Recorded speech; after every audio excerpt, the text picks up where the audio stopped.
Roo! Katie Roo! Katie Roo! I know you thought you were a star. I know you thought you were the next big superstar in cable news. I mean, former CNN president Chris the Bongo Licker, he did an excellent job boosting your ego. When you look at Kaitlan Collins on a surface level, I'll admit, she's got what it takes to be a big star in cable news on paper. Katie Roo is a beautiful woman, which automatically gives her an advantage on television. I know this might sound harsh, the truth often does, but most people don't like to watch people who are, how can I say this politely? Most people don't like to watch people on TV who aren't easy on the eyes. That's why you don't see television networks begging Rachel Levine to host a show in prime time. Kaitlan Collins, she's also young, only 31 years old. If she found a way to succeed, CNN could build their entire lineup around her for the next maybe 2 or 3 decades. Katie Roo's also a very smart woman. She's no dummy. Unlike the wicked wig of the woke Joy Reid, there are times where I actually agree with the points Katie Roo is making. Like I said, on paper, CNN should have no problem turning Kaitlan Collins into a megastar. But there are 2 problems here. Number 1, CNN hasn't created a star in years. The last star they had was, Chris Cuomo? Hey, it's me, Chrissy C! And they fired him because he refused to stop polishing his turd of a brother. Don Lemon was also a star who was fired by CNN. Oddly enough, after years of nothing but lies and propaganda, after years of tanking ratings, the thing that finally got the Lemon fired was the one time he told the truth. Problem number 2 for CNN with Kaitlan Collins, she doesn't have the intangibles. This woman does not have an ounce of charisma.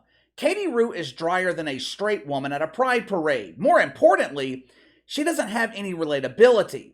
Kaitlan Collins is supposedly one of the conservatives at CNN, or I guess she would be better described as a moderate. She doesn't relate to normal people, though, and she damn sure doesn't relate to the remaining shitfucks who are still watching CNN. One of the final bad decisions Chris Licht made before he applied for food stamps was moving Kaitlan Collins from morning television and giving her a slot in prime time. I told you guys when this happened, this was destined for embarrassing failure. Katie Roo wasn't drawing an audience in the morning. Ratings for CNN this morning were absolutely atrocious. But KC, that wasn't her fault. She was sharing the platform with Poppy Harlot and Donnie Lemon. So, I don't hear this same excuse on Fox and Friends. I don't hear this same excuse with Morning Joe and his wife Trixie. Several months ago, when reports were leaking out from CNN about the tension between Donnie and Katie Roo, I told you guys that Don Lemon was going to take the fall. Don Lemon was going to be blamed for the abysmal ratings on CNN this morning. And look, I'm not saying Donnie is blameless. Normal people soured on the Lemon years ago, but it wasn't all his fault. Kaitlan Collins shared some of the blame too. Instead of CNN firing all of their asses, they decide to fire Don Lemon and rely on Kaitlan Collins as their savior in prime time. I mean, if that doesn't sound like a plan for failure, I don't know what does. If your goal is to not draw ratings, if you're wanting to compete for the crown of huge embarrassing failure, why not just hire Bomani Jones? You can get him a hell of a lot cheaper than Kaitlan Collins, and you will be guaranteed to not draw ratings. For the last 6 weeks, Kaitlan Collins has been hosting the 9 o'clock hour in prime time on CNN. And to be fair, her ratings haven't been all that bad. She was averaging around 700,000 viewers, but that was the transition period. Monday night was the official debut of Katie Roo in prime time. She came up with an interesting name for the show, The Source. The Source? The source of what? The source of failure? The source of the impending divorce between Roo and CNN? For months now, CNN has put the machine behind Kaitlan Collins. I'll give them credit. They have done everything in their power to make her a star. Remember the town hall they held with Donald Trump? Orange Man bad! There were plenty of veteran shitfucks at CNN that could have moderated this town hall. Jake the Bongo Tapper, Andy Cooper, There's plenty more, I just can't think of them right now. CNN has become the place where media careers go to remain anonymous. But CNN, they gave the Trump town hall to Kaitlan Collins. Over 3 million people were exposed to her insufferable elitism, which is one of the main reasons Kaitlan Collins will be a huge embarrassing failure. She's an elitist. But anyway, The Source with Katie Rue premiered Monday night on CNN. 540,000 viewers, only 83,000 in the key 25 to 54 demo. She ranked dead last in primetime cable news. This was a 13% decline from last year. And guess who was occupying this same time slot last year on CNN? Donnie and his Lemons. This time last year, we were covering the huge embarrassing failure status of Don Lemon. He was averaging 600,000 viewers. In her debut episode, Katie Rue came in with a cool 540,000. Now, in most cases, the debut episode of a new show, it will see a spike in ratings. Sometimes this spike will carry over through the first week until the show eventually declines to its mean, its average. It's possible that 540,000, that is going to be the ceiling for Kaitlan Collins. Things could get far, far worse from here. Ratings were down 44% in the 25 to 54 demo. This was the least watched show at 9 o'clock on CNN since January. CNN's been setting record lows all year when it comes to ratings. I guess Kaitlan Collins, she's doing her part to poke more holes into the sinking Titanic. Well, KC, this is not fair. Katie Rue was facing stiff competition Monday night. Oh, really? In July? I'd love to hear about this stiff competition. What was it? Well, it was the home run derby in Major League Baseball. Who gives a fuck? No one cares about the home run derby anymore. I'd be willing to bet most of you couldn't name one star participating in the home run derby Monday night. Vladimir Guerrero Jr. I said name a star, not a baseball player. You can't name a star because just like CNN, there aren't any stars in Major League Baseball. Kaitlan Collins was dominated in the ratings Monday night by reruns of Seinfeld, Friends, South Park. She was beaten by a talking sponge named SpongeBob. Katie Rue was also beaten by reruns of The Golden Girls. Seriously? The Golden Girls? The Golden Girls? I don't think any of those women are even alive, and they are still beating Katie in the ratings. But there is a little bit of good news for Kaitlan Collins. Amongst her primetime colleagues at CNN, Katie Rue came in second. She was barely beaten by Andy Cooper for the number 1 spot. Who ranked number 3 behind her? I don't think there is a number 3. I think Katie and Andy are the only 2 primetime hosts at CNN. So she came in last again. Let me give you some visual proof as to why this show is going to be a huge embarrassing failure. One of the first guests to visit this dump was Alabama Senator Tommy Tuberville. Katie Rue invited him to her dump to talk about the military. Now, instead of talking about issues that actually matter, issues that people actually care about, like why do we keep sending billions of dollars in weapons to Ukraine? Or what's going on with Taiwan and China? How does the senator think we should respond if, God forbid, China were to invade Taiwan? You know, questions that actually matter, questions people actually want answered. Katie Rue wanted to focus on a more important issue. It's the problem that kept shitfucks awake at night 2 years ago. Mythical racism. Kaitlan Collins asked Senator Tuberville if white nationalists should be serving in the military. Let me ask you something.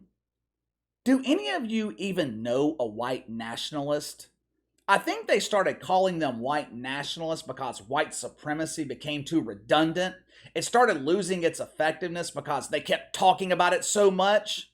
I've been alive for 38 years. I've spent a lot of time around other white people. You know how many times I have met a white nationalist? 0. You know how many times white nationalism has come up in a conversation? 0.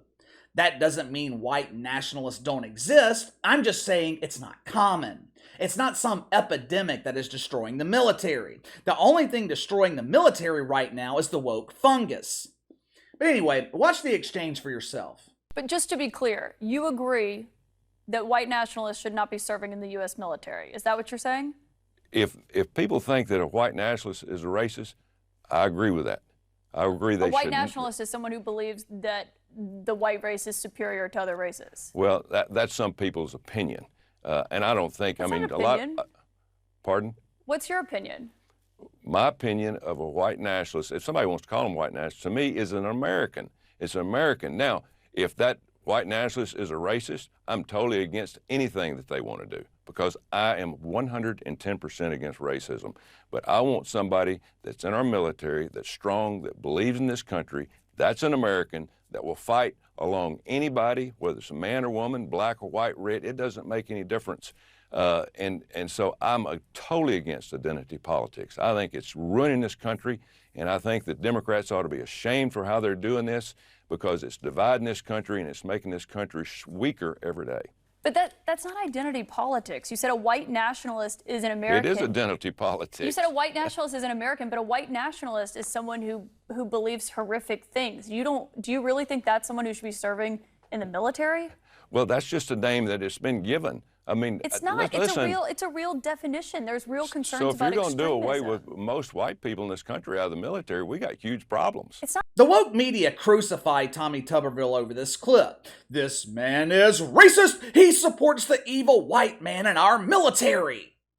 Now, of course, they completely ignored what he was trying to say. And to be fair, he wasn't all that great at conveying this message, but he was probably dumbfounded that a so-called professional journalist was asking this dumbass question to begin with. What Tommy Tuberville was trying to say is, he wants Americans in the military. He doesn't want white Americans. He doesn't want black Americans. He wants Americans, period. Race should not enter the equation. More importantly, he doesn't want identity politics involved in the defense of our country. Sounds reasonable to me. If you're in the military, well, first of all, if you're in the military, thank you for serving the country. But if you're in the military, you know what I could not give a fuck less about? Your ideology. If you're a parishioner of Woke United Methodist and you're serving in the military, I appreciate you. I don't care about your politics. You know what I care about? Can you operate a gun? Are you willing to fight for the country? Are you willing to defend our freedoms? I don't care if you're spanking the waker into Kim or if you prefer Ken. Doesn't matter to me. You know what else doesn't matter? Your race. There is no color in the military. They train you to operate as one. This entire segment was a complete waste.